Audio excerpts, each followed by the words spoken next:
Okay, YouTubers, this is the Angryprepper. So today's video is going to be on preparing for a drought. Now, why am I talking about a drought? Because why the fuck not? Everything else has seemed to be going wrong this year.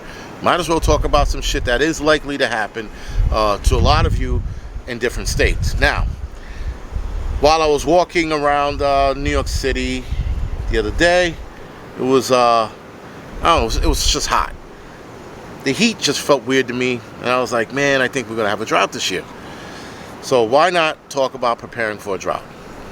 Now, the things you're gonna need to buy, obviously, for preparing for a drought is water. All right, that goes without saying.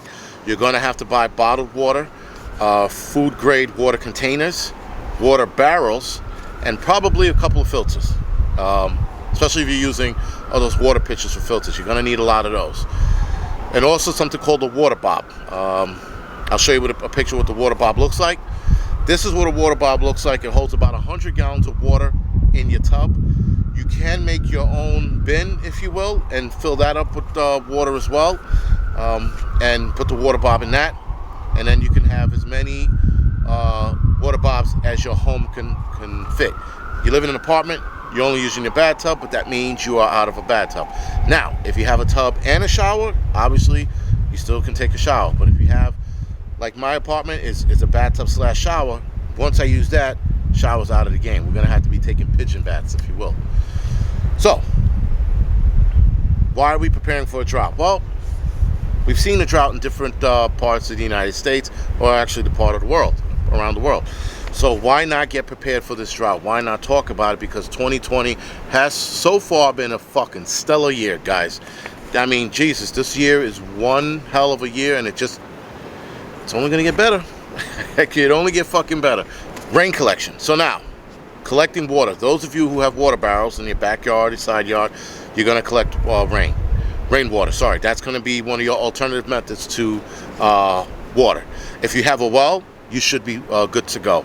If you are running off the city's nipple, like I am here in New York City, you're gonna have to come up with an alternative method to gain rain. Now, we do have water pipes here, or gutters, if you will. So a lot of the gutters, when it rains, it floods with water. I can probably gain, I'm gonna go with the way the water gutters flood here, and I'm gonna show you a video of one, if I can find it, of what a water gutter looks like when it rains, like you wouldn't believe. I could get easily out of that probably 20-30 gallons of water in just a short amount of time it rains, which is good, but I need a water barrel. Now, I live on the 5th floor. Water barrel and what you call it would be in the 1st floor, basement level. I got to find a way how to get that water up. Now, obviously, I'm going to be transporting the water up the stairs. Nonetheless, that's going to be my method. Now, when I get a rain barrel, hopefully the people downstairs let me store the rain barrel there, and when the rain comes, I'm going to demo what that looks like, and then demo the whole thing of getting the water up here. It's going to be work. Regardless of what you think, it's going to be work, guys, if you have a rain barrel here in the city. I can't put one up here on the roof because it's not going to yield that much water. But down in the basement, like I said, I'll do a sample video once I get a rain barrel, what that would look like. Or something to contain the water and what that's going to look like. Distillation of water. Now, distillation of water is where you use, let's say, a bucket of water, right, on a roof like this. You cover it with plastic, and in the center, you put another bucket or another container of some kind in that container that's surrounded with water, or in the water. Sorry. So now the container, is going to be surrounded by the water. You're going to have to put something like a stone or something to keep that container down from floating around. Then you're going to cover that container with plastic. Then you're going to take a rock or a baseball and put it on top of the plastic to create a pitch. The pitch needs to be over the container that's in the middle of the water container, if you will. So now, you're distilling water, you're distilling water when you're using salt water, right? Or really shitty water like hydrant water or standpipe water. If you're using that kind of water, you're going to want to distill. Because standpipe and hydrant water, standpipe water is usually black, hydrant water is usually brown, rust, right? And then salt water. That's the time you're going to distill water. And you're going to yield very little water. I don't know what the math is particularly, but I know you're going to yield less than what you put in. But if you know that, you can start distilling water right away. So if you have 20 gallons of drinkable water in your home. You have the water bob ready to rock and roll. You know that the water bob and the 20 gallons of water is going to give you 120 gallons, right? It's a gallon per person per day.